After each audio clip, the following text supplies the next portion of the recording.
Welcome to the first unit in Module 6. In this one, we're going to look at the effects of globalization, of internationalization on management. You've probably heard people talk about the fact that our economy is globalizing. In fact, it's already global.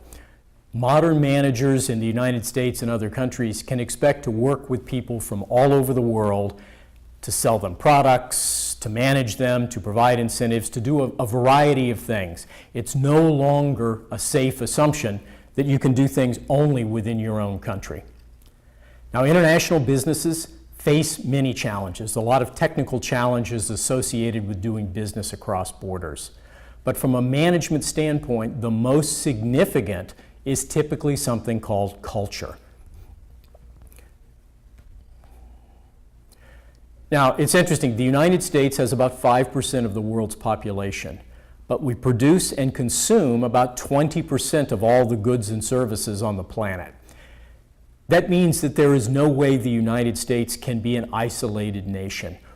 Managers in the United States need to expect to work with people from all over the world in a variety of different circumstances.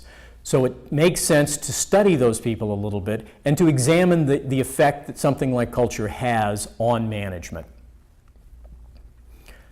Now, when we talk about culture, cultural differences are differences in the way we've been brought up, the way we see the world, the way in which we live our lives. And typical sources of cultural difference can include language. The language that we speak is part of who we are. And it can include history, the history of our nation, the history of our people. What has happened to those before us shapes us and how we feel today. So in the United States, we like to talk about our forefathers, we like to talk about the revolution, the emergence of a free society in the United States, but also issues like slavery, race relations have deep impact on the way Americans feel today, the way they think, and the way they work together. Religion, family relationships, few things are more telling about our culture than our family and our relationship with our family and other families. And then finally, something like ethnicity, the birth background that we come from. These things are typically givens, that by the time we're born, it's determined what language we're likely to speak, what the history of our nation is, what religion we'll be raised in, how our family will be structured, and our ethnic background. They can't be changed. So what we have to do is be aware of how these things affect our worldview in terms of what is our culture. And to be honest, understanding a national culture in any kind of significant, useful way requires years of study and experience. Very few managers in professional settings have time to do that, and if they do, they maybe can do it for one country in a world where we have over 200 countries at any given time. Fortunately, there are a couple of convenient tools that we can look at. Cultural differences affect how we perceive leaders, how we react to managers. They also affect how we respond to incentives. An incentive that might work very well and be very motivating in one culture is largely ineffective or demotivating in another culture. We're going to look at a specific tool that can help us a little bit with assessing culture. And this is something called the Hofstede matrix, and this is particularly the matrix for the United States. A researcher named Geert Hofstede developed this matrix through a series of researches and surveys done globally. And he has organized key elements of culture into a set of 5 basic functions that can be easily compared. He calls these dimensions. And they are power distance, individuality, masculinity, which we'll talk about, it has nothing to do with gender roles, uncertainty avoidance, and long-term orientation. These 5 things provide us a quick overview glimpse of a culture, and they also allow us to compare cultures from different nations very quickly and easily, and to determine the likely differences that we can expect as managers managing across those cultural barriers. The United States at 40 actually has a fairly low power distance relationship. low dimension. Individuality at 91, extremely high. Masculinity at 62, upper half. We are more masculine than are most countries. Uncertainty avoidance is still rather high. This tends to be a low number among most people. People in the United States tend to have less uncertainty avoidance. And finally, long-term orientation, very, very low. Now we can look at what those mean on an individual basis. So, power distance really describes how we believe leaders should be treated. In a culture with very high power distance, leaders are seen as entitled to a great deal of benefits. Leaders are seen as being entitled to being treated better than our others. We accept it as natural that a leader should receive privileges and benefits that we do not. The more powerful that leader, the greater their access to privilege and benefit. The United States is actually quite low.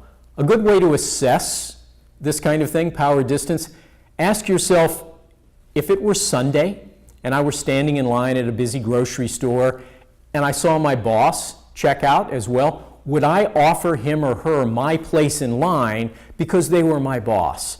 Most Americans would say, no, not on a Sunday. I stood in line, you get to stand in line just like I did.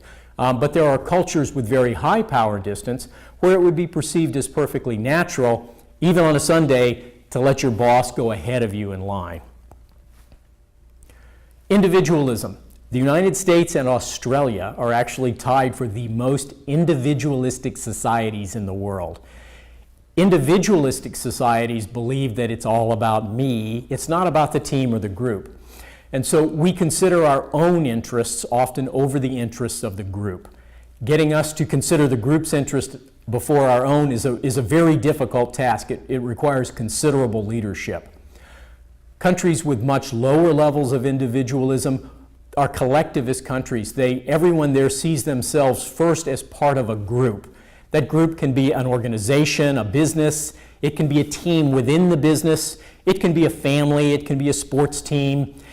It can be a group of friends in a neighborhood, but everybody's part of a group, and their interests are expected to coordinate with the interests of other group members. Masculinity is often mistaken by people who think it has something to do with how men or women play a role in society. That's just a function of the language that Professor Hofstede has chosen. Masculinity in the Hofstede matrix really talks about whether we live to work or we work to live. In a very masculine culture, and the United States is quite masculine, we often live to work. Americans routinely work harder than they have to. Many Americans don't take all of the vacation days they're entitled to take. We see work as an expression of who we are. The first question we often ask people at a party when we meet a stranger is, what do you do for a living? Because work tends to define us. In more feminine cultures, they work to live. And as soon as they've met basic needs within their life, they tend to lose interest in working. These are the people who at that same party won't ask you what you do for a living, what your profession is. They'll ask you about your family, your children, your interests, your hobbies, something like that. They see work as only one relatively minor definition of who we are. Uncertainty avoidance is how comfortable we are with uncertainty and risk. And the United States at 46 has a fairly low level of uncertainty avoidance. We tend as a culture to be more comfortable with uncertainty and risk. We're willing to take a chance. We're willing to bet on an uncertain future. We'll launch a new job because we think it's going to be better than the old job, but of course we know we're never certain. If that job doesn't work out, we're quick to move on to another job. Cultures with much higher levels of uncertainty avoidance tend to avoid any kind of situation where things are uncertain, and they will go to great lengths to become more certain, to gain certainty and to reduce risk. And then finally, long-term orientation, where Americans are extremely low. This is how far we think into the future and how far we think the future is important. You know, there's a joke that Americans are, the British are people who think 100 miles is a long way. Americans are people who think 100 years is a long time. In fact, Americans tend to think that 6 weeks is a long time. So we often focus on very near-term returns on our investment. We like things fast. We want to get something done and move on with it. If something has long-term consequences for us or our family, we're less likely to pay attention to that than are people from some other cultures. Now, when we're setting up a global organization, we have a couple of choices, and both of these can be affected by differences in our business and our process, but also by recognition of cultural differences. Monocentric is an older model where we essentially have a headquarters, in this case in the United States. The organization is very centralized. The people in the U.S. make decisions that affect all the other organizations, all the other factories and offices in that organization around the world. This can be very, very effective. It can be very efficient because it forces everyone to do the same thing. It tends to be a very centralized model. This works for big commodity products. If you're making steel, steel's pretty much the same place everywhere. If you're mining or something like that, this may work. It does not work for more complex situations where you're selling a variety of different products, managing large groups of people in a variety of different countries. In that case, you always want a polycentric model, a model with multiple centers, where the people in U.S.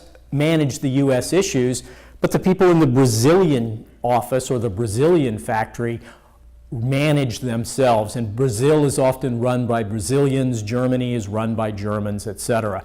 The idea is in a polycentric model, we have a much more complex organizational structure in which authority and decision-making is decentralized outward into the broad world.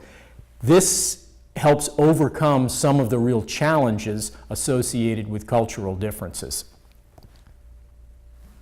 Now, what does all this mean to management on a day-to-day basis? What do we expect from these differences in global culture? If you're operating in a culture with a very high power distance, you need to expect managers there to be treated in a royal fashion. And if you hire local managers, they will expect a lot of perks and benefits that you might not have in the United States. They're always going to want to be addressed by their title. They're going to want their own parking space. They're going to want their own office that has to be nicer than anyone else's office. So very democratic American-style structures often stumble in areas with high power distance. If you're an American manager moving in to manage in a culture like this, expect a lot of distance between yourself and subordinates. If you attempt to bridge that difference and to build relationships, you're more likely to confuse people. In areas with low individualism, collectivist society, people think it's perfectly natural to be on a team. Teams develop cohesion much better than they do in individualistic societies like that of the United States. On the other hand, individual incentives, when I'm going to recognize people as individuals and reward them for their work on this team and single them out, people in these cultures often find that disconcerting and uncomfortable, to be pulled away from the team and singled out. In this case, team incentives, a reward for the team's progress rather than an individual's progress, tend to be far better motivators. People are more comfortable with that and more likely to work well. In organizations with low masculinity or cultures with low masculinity, expect people to work as hard as they have to. Offering them more money, stronger incentives, often does not motivate them the way it would in a highly masculine society like the United States. Once their basic needs are met, they look for other things to meet those needs. This can make management in these kinds of environments much more difficult than it is in an environment like that of the United States. In areas where people have low uncertainty avoidance, expect them to be comfortable with risk. But in places with higher uncertainty avoidance, expect managers and workers, they're very uncomfortable with risk. They would always trade a certain outcome for an uncertain outcome. And they'll do so sometimes at a great cost. For example, in places with high uncertainty avoidance, offering salespeople salaries based on incentive, compensation based on incentives, presents them with uncertainty. What if I don't sell enough, etc.? They're often much more motivated by being offered a fixed salary. Whereas in places that are very comfortable with uncertainty, salespeople are often motivated by being offered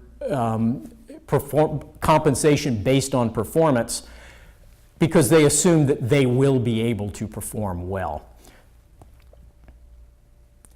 Places with high long-term orientation, they think long-term. They look out into the future and they'll ask themselves not only, is this good for me now, but is this good for me in the future? Is this good for my family, for my country? Sometimes these people can think 100 years into the future, which can be confusing to Americans.